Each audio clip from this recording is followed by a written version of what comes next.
You're listening to the Meditation and Attachment Podcast with George Haas. For more information, visit our Patreon at patreon.com/Mettagroup. That's patreon.com/METTAGROUP. So welcome everybody. This is Meditation and Attachment, DYP, or Deepening Your Practice. It is December 17th, 2020 at 7:35 p.m. Pacific time. And it's the week before the week of the holidays, in at least in where I am. So I thought I'd give you a choice. We continue to talk about organizing your practice, or we can talk about the joy of going home for the holidays and spending time with family. Which would you rather? Let's talk about the holidays.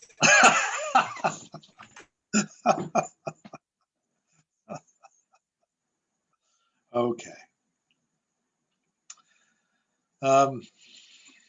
Anyone else want to pipe in? One boat is going to carry it. Is anyone actually going home for the holidays, though?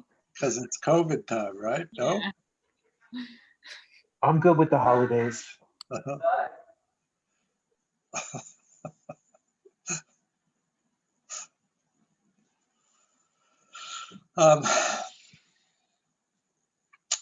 Maybe you have a family of choice rather than a family of origin that you can be with. Or how big is your COVID pod here? With rapid testing, now you can test in the morning and go home in the afternoon. And hopefully everybody will be safe. Yesterday in Los Angeles, or 2 days ago in Los Angeles, there was a little thing in the paper where you could type in your zip code and it would tell you how many ICU beds were available in your neighborhood. And yesterday it was 4, and now it's 0. So I really do hope everyone is keeping themselves safe, because it's going to be a difficult time in terms of trying to get care if you need urgent care.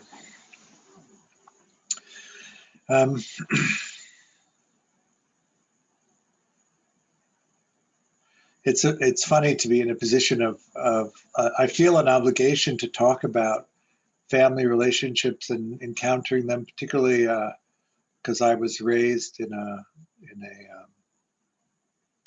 well, let me tell you how I was raised in terms of my religious experience. When I came home from 4th grade, I was supposed to fill out a form, and there was a line in the form that said, "What religion are you?" And so I said to my mother, "What religion are we?" And she said, "Oh, put Protestant."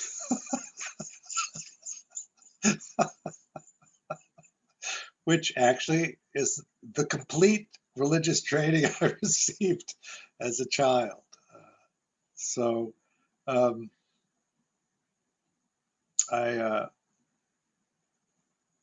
it's a funny thing. Both of my grandmothers on both sides were Irish Catholic. They were both first generation famine Irish. One was Canadian, one was American. And they both became, well, my father's mother became Episcopalian, and my mother's mother became Christian Science over the years. My mother's mother was much more religious than my Episcopalian grandmother. I came from a family that was very socially mobile and wanted to go up the ladder. So if you can imagine, my father's mother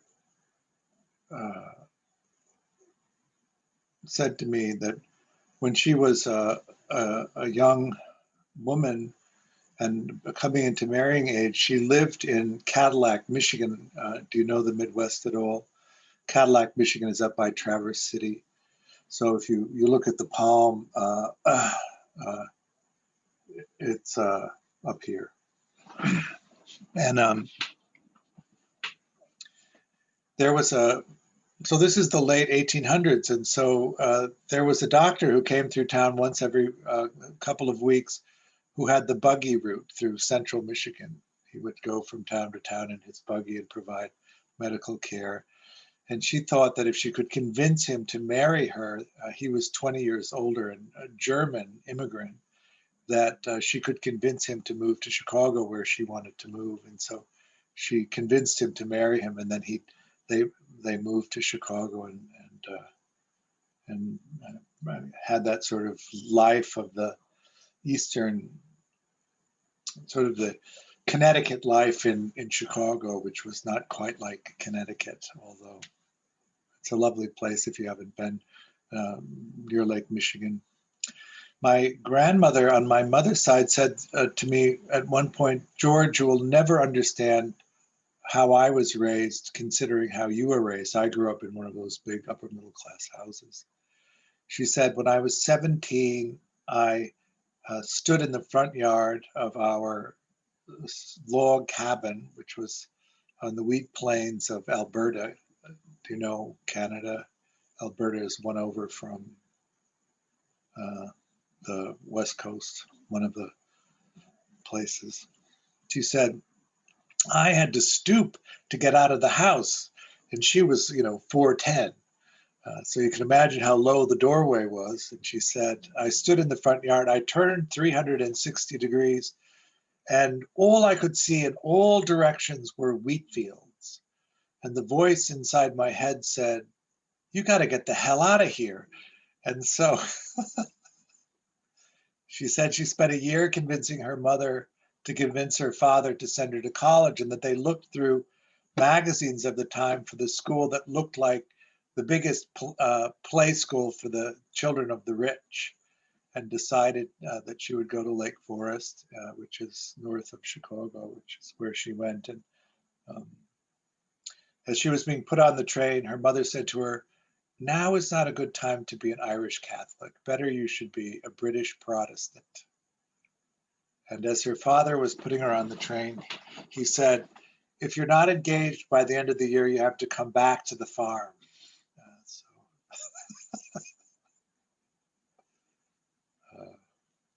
So we lived in this very sort of artificial place, the family.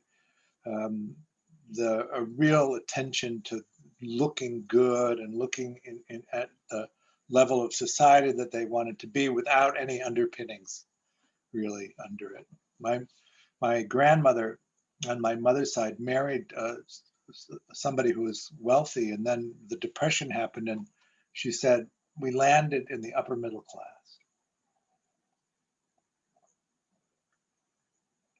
So my mother had three sisters. Her brother was killed in the Second World War.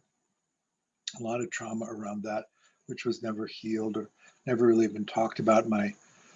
Both of my grandfathers drank themselves to death in their early 50s, one at 52 and one at 53.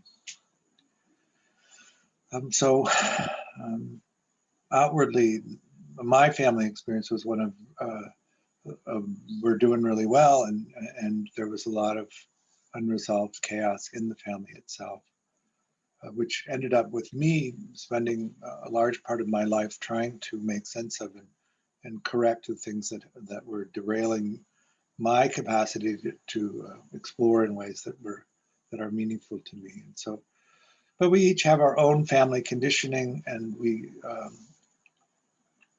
have some connection to it or not. I have been ejected from my family, and actually the last time I had contact with any of them was in 1992, so it's been a while since then. So one of the trepidations I have about talking about going home to see your family at Christmas time is they kicked me out and I'm not allowed back. So how do I relate to that? It was painful, but not as painful as staying in the pretense of the family life that we had. So there's that as well. Some of us may have had that experience of not finding a good fit in the family, or not finding a family system that really delighted in us. One of the things that we talk about quite a bit in doing the attachment work is that sense of delight that's really a requirement for secure functioning relationships. And I grew up in a family system where I was largely embarrassing to them. And so I wouldn't be greeted with this sense of delight and inclusion. I would be greeted with embarrassment. Oh God, here he is. I hope he doesn't do anything horrible. And I have to say that because of the level of my early dissociative life, I often did things that were embarrassing. So some of it was actually based on what would happen. So do you get to go back to your family system? And if you do, and you have difficulty there, then part of this is going to be a process of being open to the experience of it, and to not getting so discombobulated by the experience of it that you become emotionally dysregulated and then lose the capacity to respond in a skillful way. In some sense, the withdrawing from my family was the skillful action, even though it wasn't the one that I really wanted to have happen. I think that my desire was to be seen and to be loved and to be appreciated, and that wasn't really on the table there. So what I did, of course, was go out into the world and look for a family of choice that I could then connect to, who would do that for me, since it's so vitally important to have that as a base that you can then explore from. But we do also have a real bias in the teaching around seeing if you can maintain those relationships, if there's some ground there, and really trying to make them work in the way that they can work. It may not be possible to get all of your needs met there, but you might be able to get some of them met. We do, as children in this human life that we have a strong desire to be appreciated and cared for by our parents or our caregivers, whoever they were, whatever combination that took, and to not get that as a pain, that if there's some piece of it that you can get, it's worth having. And at the same time, not compromising your necessary exploration so that you can find the meaningfulness that you need to have in order to feel enriched in life. Life is hard enough if you don't explore in a way that provides that meaningfulness. Then it's hard to really overcome the despair that often living can provide. Particularly over here in our culture. I know that this year it's probably exacerbated because of the necessary social isolation that we're enduring as part of the effort to contain the coronavirus. I'm not that socially active, but I value the social activities that I had prior to the lockdowns and to the limits that have been imposed. And so I find that it's easy to get off balance in that way, to get too socially isolated. Understand that social isolation in itself can be painful. I talked last week about retreat practice and how the silence is often activating of the attachment mechanism, and the inability to connect with other people, even in a superficial way, can also aggravate the attachment system, because we're used to these small exchanges, even if they're very surface level, that are reassuring in terms of our worth and our value. And to be completely disconnected to that could cause the attachment mechanism to go off. And it goes through this cycle. First, there's a kind of, we all look as cute as we can, so people will be drawn to us. And then that doesn't work. We're confused as to what we're doing wrong. And then that doesn't work. There's a kind of distress, a whimper. Usually adults have learned to suppress the whimper parts, but not always, as you may be aware. And then a sort of cry out, continuous cry, a tantrum mode. Some of us go into anaclyptic depression because of the nature of our childhood experiences, which we just shut down. When you go on a retreat, of course, and you've gone to multiple retreats over a period of time, you learn how to manage that in such a way that it isn't so distressing and you can go for longer periods. But one of the things that I tell my students on retreats is to pay attention to that cycle of distress as it arises and see if you can understand the rhythm of it. Some people can go for a day and a half before they need to have that contact. Some people can go for 2.5 days before they need that kind of reassurance. Some people can go for the whole retreat and have no desire to interact with anybody, and then leave the retreat and still have no desire to interact with anybody. So it's really depends on your conditioning, which you want to really be able to examine and know. But if you are going to be interacting with people over the holidays, there's a lot of conditioning around it. So at least that's what I'm hearing a lot with the students that I have. And so coming into this place of compassion for everybody and attempting to do your best at it. One of the things we talk about in the attachment work about exploration is always having a sense of trying to do your best in everything, really taking the skillful action in everything that you do. And then the freedom to express that unique sensibility that's just yours.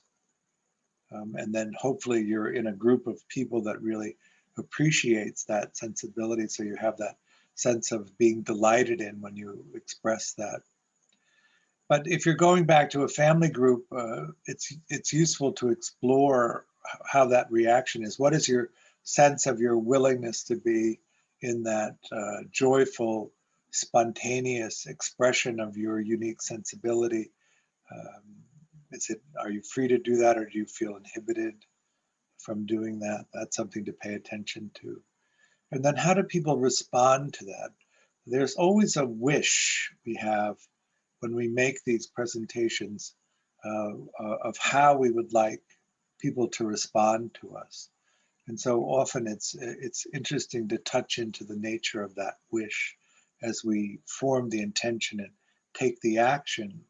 And then when we take the action, see what the response is and compare it to your wish for what you had hoped would come from your expression. It's a way of, sometimes it's possible to correct the presentation in just a little bit of a way so that the communication that you had meant to make lands on the other person and they can understand actually what you're trying to say. And then also notice your response to their response. This is this back and forth of how communication works. So we have the wish for what we want to communicate, and then we formulate our intention and we take our action, and then we see what the response of the other person was, and then we see what our response to that response is, and then you begin to understand the nature of communication. Because sometimes when you have a wish to make a connection or to be understood in a certain way, and you take an action and the other person completely misconstrues it, it creates this pressure cooker of self arising that we then need to defend, because it's created this either the sense of being attacked or being unseen or being misunderstood. And then that the identification with that arising of the self in that moment becomes so intense, and then it can distort our next intention and action. And then before you know it, what started out as this wish to be seen and to be delighted in becomes this raging argument.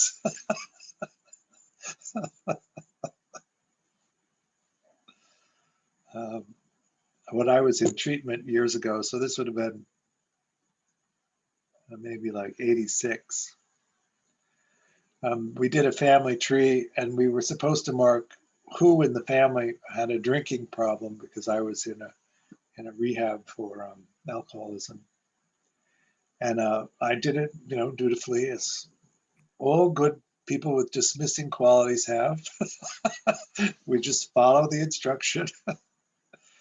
And the counselor said that she'd never seen a family tree that had so many alcoholics in it. So I said, "You've never been home to an Irish family then."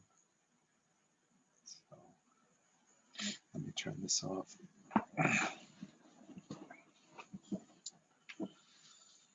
To give you an example, this was in my teen years, how the family dinners went. We were the teen cousins were all at one big table, and the cousin who was sitting next to me just did a face plant into the turkey dinner.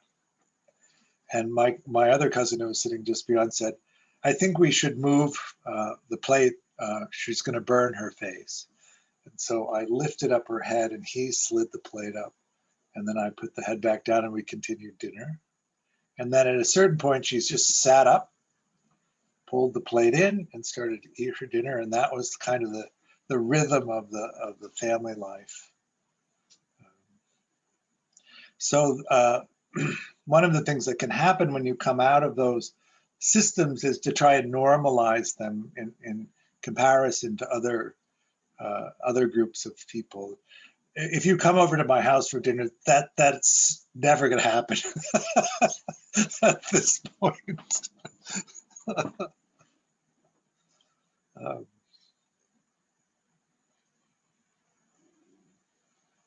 We also have the issue of a polarized politic, as I think of it now.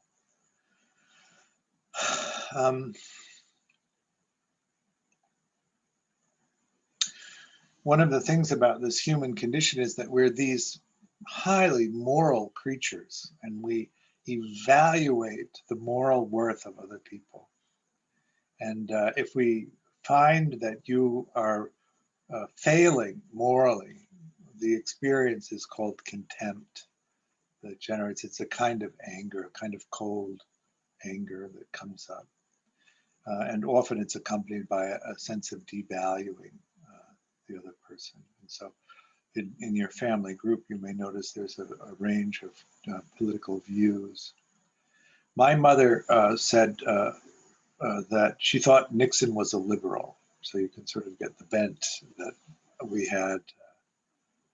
She used to say jokingly, "I'm significantly to the right of Attila the Hun."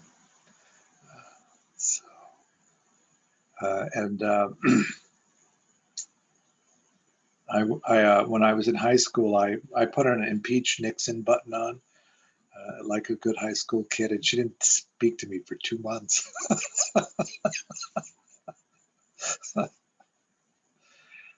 She said the biggest regret was sending me to Interlochen, which was a music camp in Michigan, because I encountered radicals who converted me into thinking that equality is a good idea.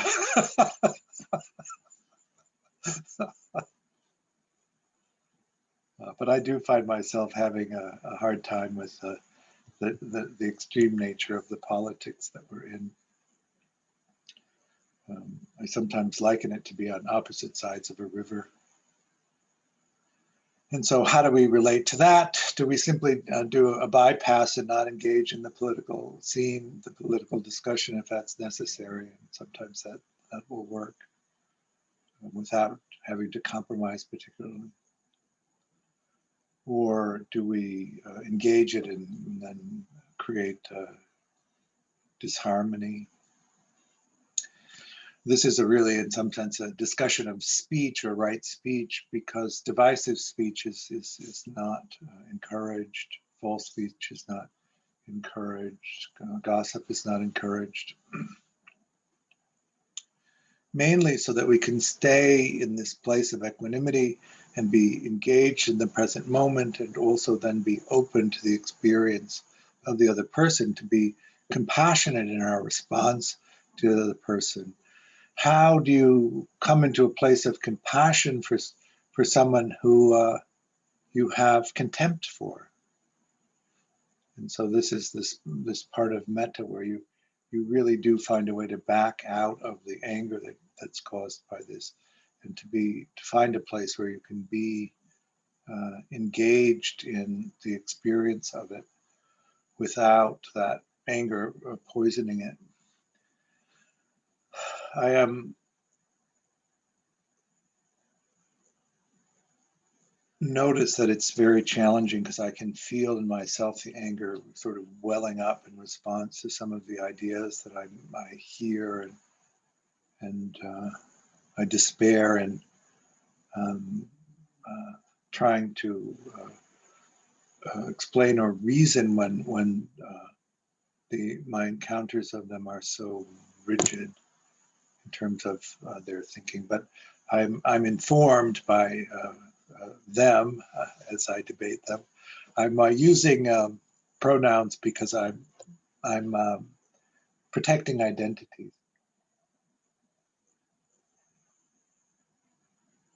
That actually I'm the one who's rigid and unaccepting of views.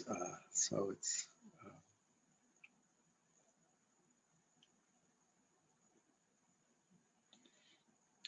so when I think of some of them, the main feeling I have is love, and wanting them to do well and be happy, and succeed at the things that have meaning to them, so that they can feel that sense of meaningfulness.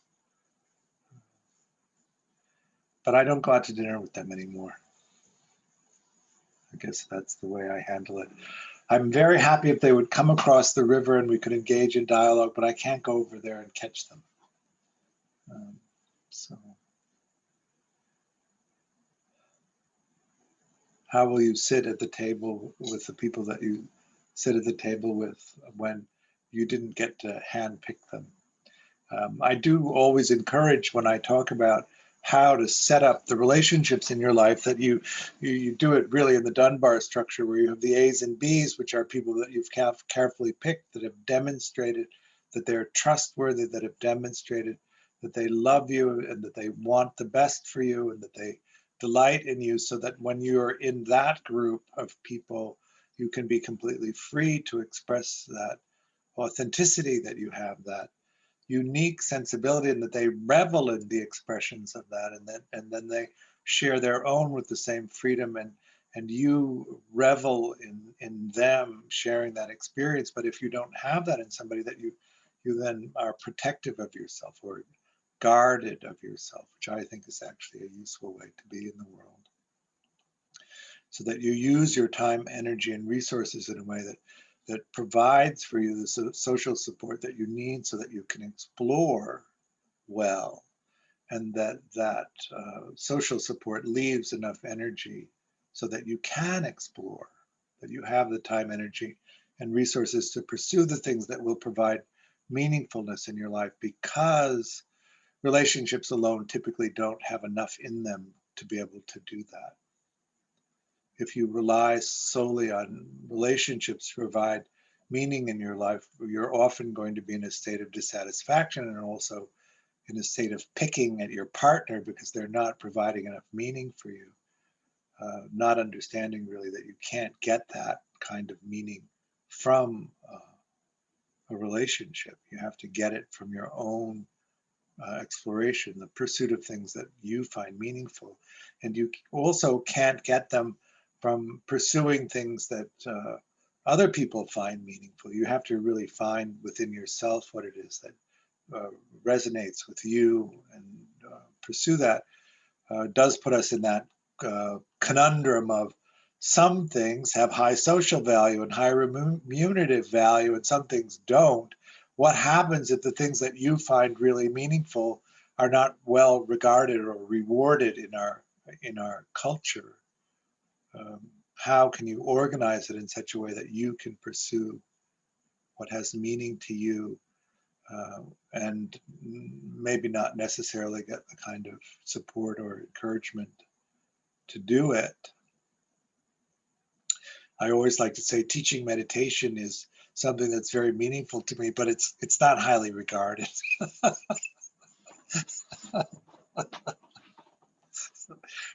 There are no meditation scholarships, but there are football scholarships and baseball scholarships and swimming scholarships, and academic scholarships.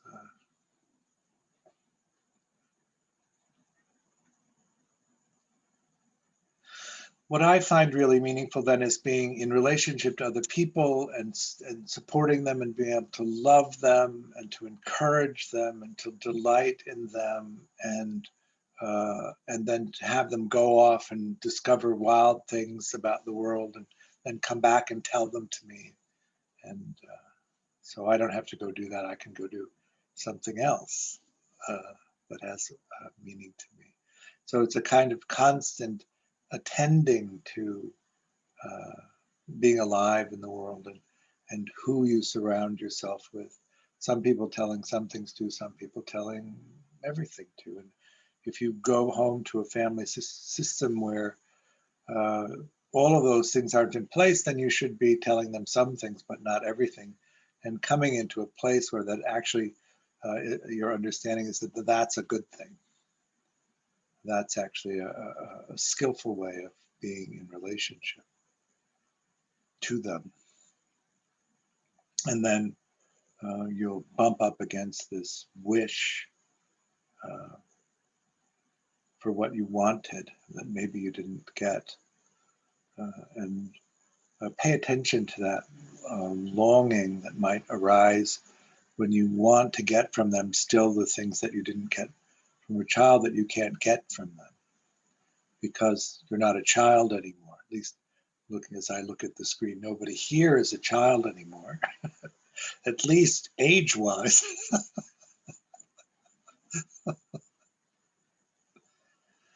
And that the time to have gotten those things is over. And one of the things about this is appropriately grieving that. They may not have been able to meet you completely in the way that you needed them to meet you. And the time for them to do that is over. And so we grieve the loss of it. And then come in fully to the present moment and look in the present moment for what we can get now that will satisfy not then, but satisfy now. And we can let those things wash away into the past as something that was unfulfilling at that time, rather than constantly trying to get that to happen now, which causes us to give up what we could get now in the hopes of getting something that we can't get. And then we have this continuous line of the present moment that was unsatisfying because we didn't attend to actually what's here now and what we can do now in this moment. I had a sadistic father, so he was intentionally harmful, which is very different, I think, than most caregivers. My mother was not that. She was helpless and unconscious a lot of the time, and so a lot of the harm that she did, she caused was because she didn't really attend to her own needs and her own desires, and that sense of dissatisfaction and sadness often overwhelmed her. She never, for instance, addressed her drug and alcohol addiction, which caused real havoc in the household I grew up in. Neither did my dad, but he was more controlled, so it didn't seem so chaotic and strange.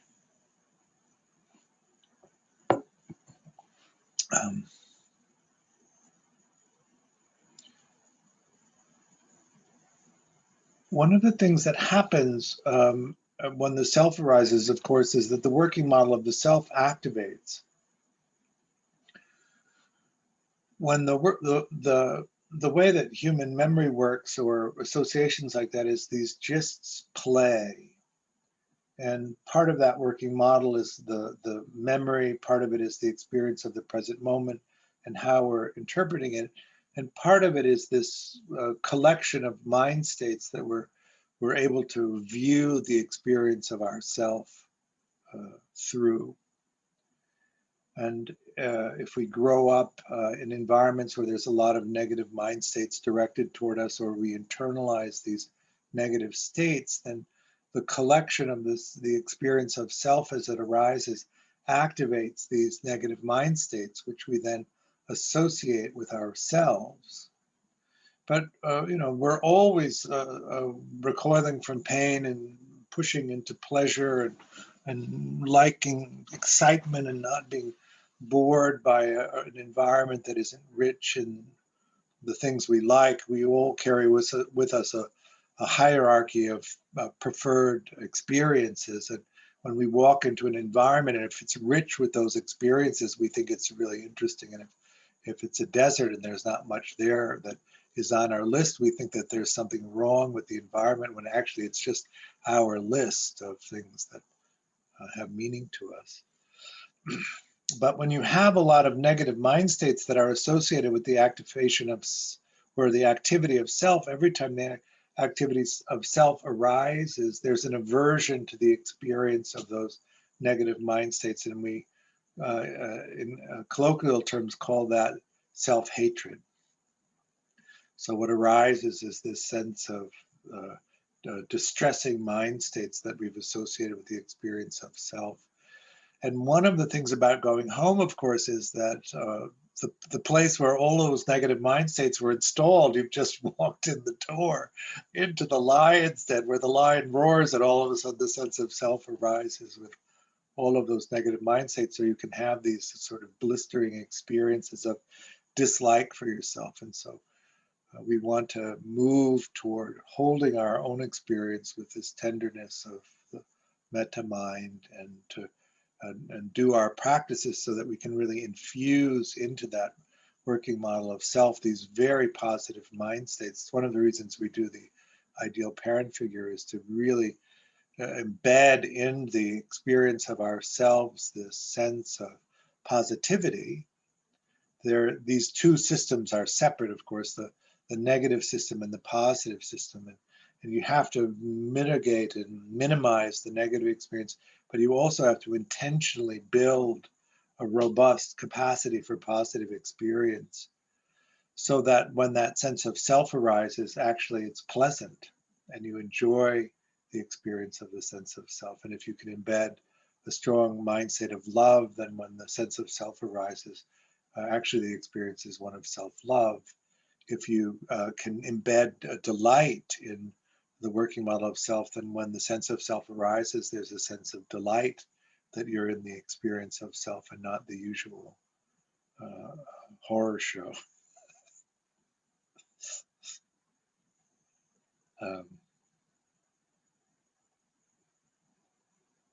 So I like to say, if when the sense of self arises, you are not immediately compassionate and delighted and filled with love, then at least half of the practice should be metta, until you really pump it up and get there, so that's the experience. It's much easier to engage in exploration. It's much easier to engage in connecting to other people. It's much easier to engage in the expression of that unique sensibility that just you have, if that delights you. If you find, of course, that critical voice, those critical voices, the not good enoughs, or there's something wrong, or all of those other things that you might have been conditioned into arises, then it becomes very inhibiting. And if you're inhibited in doing that, of course, you're not making the authentic expression, so you can't be delighted in by other people in the expression of it.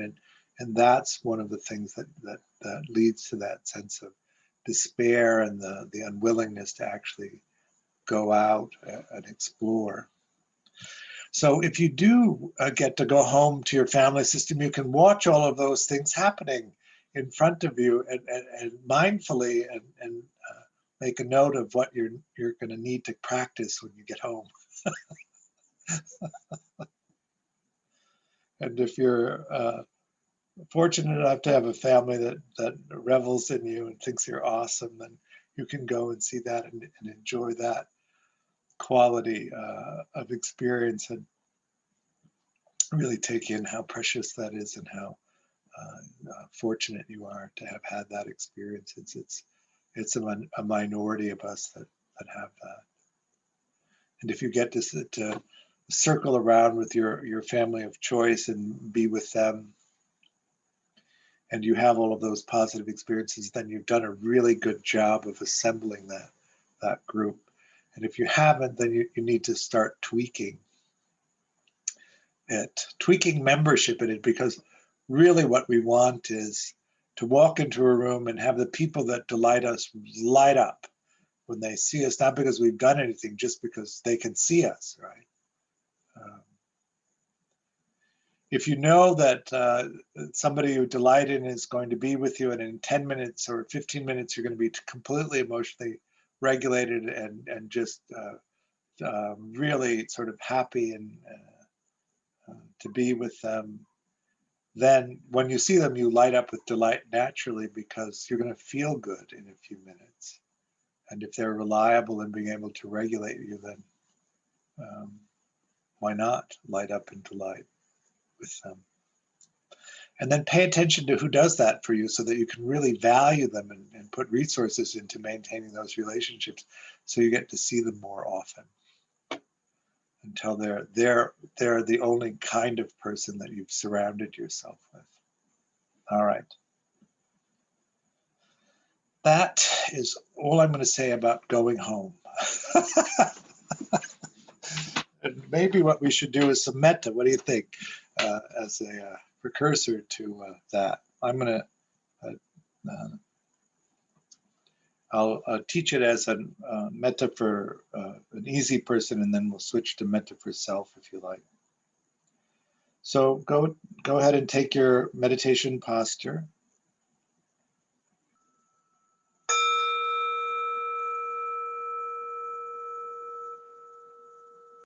So how did that go?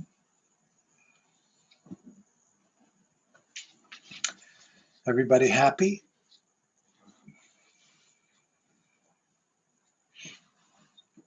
Wake up. Good. So this class will not meet for then 3 weeks. Next week is Christmas, and then the week after, the Mettagroup retreat is happening, and the week after that, I'm going to try and lie still and do nothing for a week. So then we'll begin again in January. See what the date for that is. Oh, George, when are you going to do the next one you did this weekend? When are you going to do that again? The one with addiction and stuff. The next addiction retreat. All right, I'll answer that. So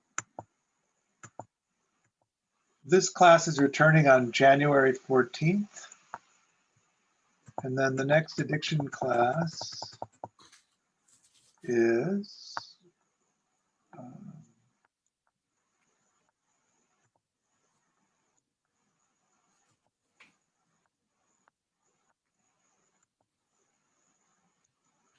it's Saturday, April 24th, and Sunday, April 25th.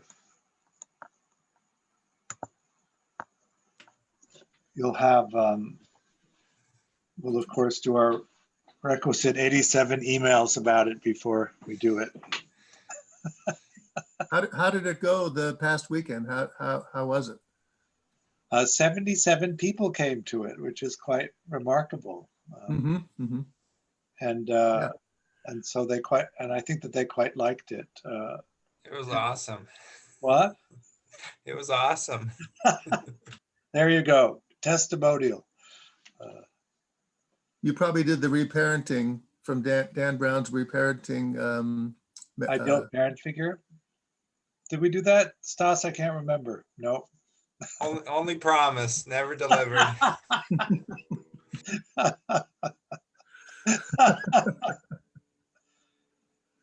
One of the things about largely not heavily meditating crowd is that they like to talk.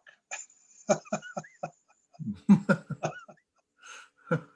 given a choice between talking and practice, they invariably talk. So, but I quite liked it. It's a huge data dump if you're not used to attachment conversations, and so I'll take that in mind, Stas, and make sure that we get the ideal parent figure at the beginning of Sunday morning, so it doesn't get swept away.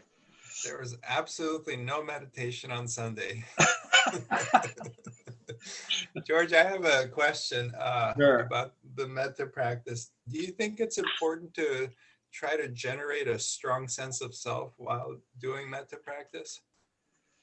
I don't think so necessarily, because really you're just focusing more and more intently on the mind state itself, and everything, including the sense of self, drifts into the background. So eventually you're just the mind state itself without really much of the self experience.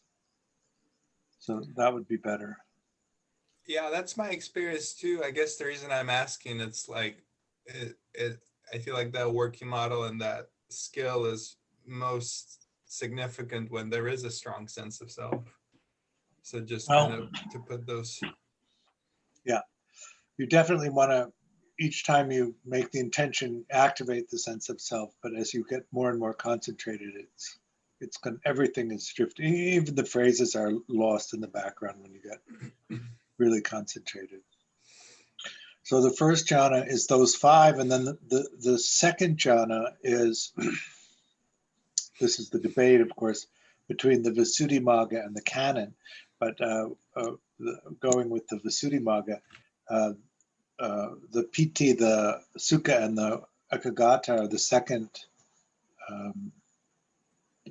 metta jhana, and then the third one is just the bliss and one pointedness. And when you're there, really, there isn't much else besides the blissfulness of it. But it can be very intense. As I was saying, or I say frequently, the Sayadaw calls it metta bombs, when you're just walking along and all of a sudden you're totally blissed out. And so that experience of bliss is much more intense than anything I was ever able to generate by thinking a narrative to generate the positive feeling.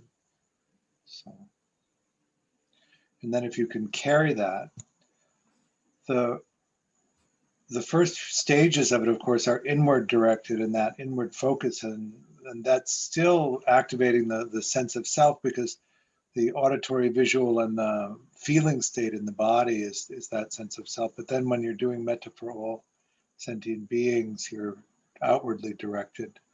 And then you're looking through the mind state of loving kindness and seeing how it affects the creation of conceptual reality. And then understanding that, then you can just go right into the insight stuff of understanding the nature of how conceptual reality is made and how it can be distorted, and how you can distort it in a skillful way or an unskillful way. So, good enough?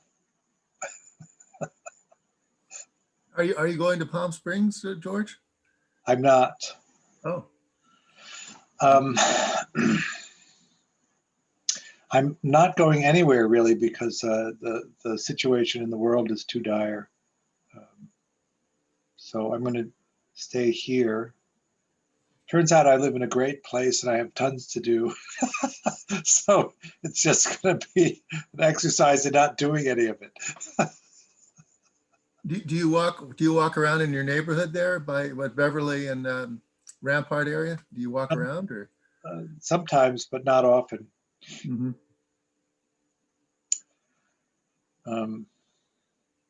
I've added the COVID-10, hoping it doesn't turn into the COVID-20. Amen. Linnea?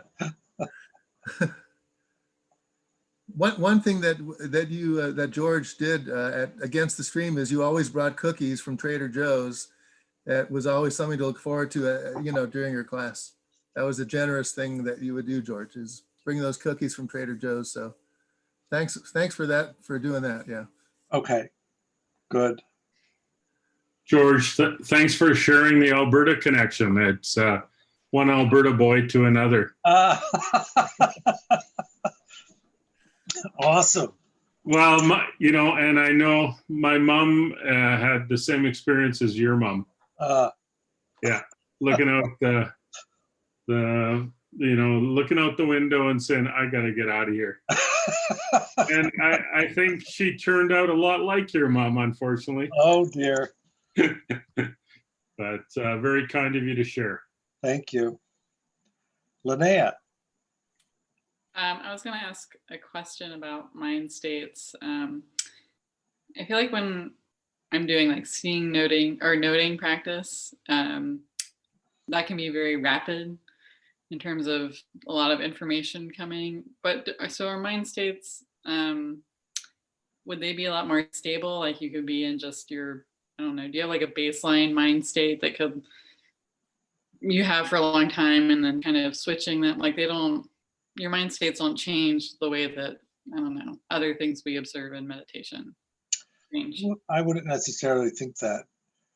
Okay. If you don't have agency in understanding mind states and having some control over what mind state is present at a given moment, then they're as changeable as everything else. Something happens, it makes you angry, and then there's a lingering mind state of anger that then distorts everything toward anger or happiness or whatever the mind state is that arises. The Buddha, of course, talked about it as an equanimous mind or a craving mind or an aversive mind or a sloth and torpor mind or restless and agitation mind or a doubting mind.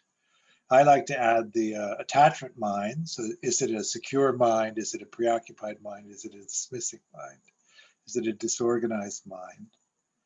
But any of the experiences that linger can cause that. And there's a kind of background biochemical aspect of it too, because if you're angry for a long period of time, of course, you've become angry because you've dumped all these chemicals into the system. And so there's a background of the chemicals that builds up so that even a small irritant can cause an outside reaction because the base chemicals are there to create a bigger reaction, and then the old stuff and the new stuff conflating if you don't have clarity there. But the loving kindness mind is this particular and subtle mind state that maybe working with some of the bigger ones is easier to see them. I didn't learn mind states from loving kindness. I learned it from anger and sadness. The angry mind, and all of a sudden everything is making me angry, even though everything is neutral. Or the sadness mind, everything seems just bleak, even though it isn't. And when the mindset is there, it isn't. So that was how I learned it. And then once I had a sense of that's what a mind state is, then I could turn my attention to the subtler aspects of mind and begin to notice them. One of the questions that you might use to help yourself with this is, how do I know this is what's going on? How do I know that? Right? How do I know? Is this just it? Is my mind still and this is how I'm experiencing things, or is there some shift or some bias in there, some distortion? And if you ask that question over and over again in a lot of different situations, it will become clearer and clearer. Good enough? You're looking at me like, I don't want to do that. No. All the stuff in the beginning, I was like, yeah. And then that last part was like, nah. Too much. Yeah, because I just feel like, reality is so subjective. So, yeah, totally. Well, that's conceptual reality. You make it up and then project it out there as if it's there. I think my problem is I forget other people's reality is also subjective. Like, right. Yes. Good. Okay. Thank you. That was helpful. Yeah, Stephen. Yes. Tonight you had mentioned that mind state and view are interchangeable terms for each other. Is that correct? Yeah. View, Okay. Because I just, that kind of resonated with me strangely tonight more than any time in the past. okay, Because when I think of a mind state, I think of a mind state as having a feeling, but I've learned that a mind state doesn't have feeling attached to it. But view puts it, the word view makes so much more sense to me. So I just wanted to have you speak to that a little bit. And I really love hearing your personal story. I think there's such a sense of generosity that you have when you share about your family and your history, and I really love that. So thank you. thank you. It's too big a question for me to answer now because we're out of time. So I'm not going to, but I will answer it in 3 weeks. Thank you all for coming. I'm very happy to have sat with you this year and look forward to sitting with you next year. The only thing left on the calendar for this year is the Tuesday night class next week and then the retreat. So the retreat is on the 28th. There's still a few places left in it if you want to sign up for it. We do have scholarships available for it too if you want to. You have to call the office for the scholarship. If you just go to the website, it's just what we're asking for the retreat. We'll begin again the week of January 11th. We're going to be starting a series of level 1 classes at the end of January. So there'll be 4 day-longs on Saturdays, 2 weeks apart, 9 to 4. And then in the spring, we'll start another level 2. We had such a good turnout from the addiction class that we're making the offer that if we have 12 people that are interested in doing a 6-month intensive on the addiction stuff, that we'll do that class. I'll let you know how that goes. Or if you're interested, let us know. I offer this class on a dana basis. Dana is the Pali word for generosity. So I offer the teachings freely, but I do hope that you'll support myself and also the work that Mettagroup is doing through donation. You can go to the website and find a link for making a donation, or if you got an email about the class, there should be a link in the email as well. Any amount is helpful to us, but if you're not resourced, then please continue to come. We're happy as a community to support your practice. Thank you so much, and we'll see you soon. Bye now.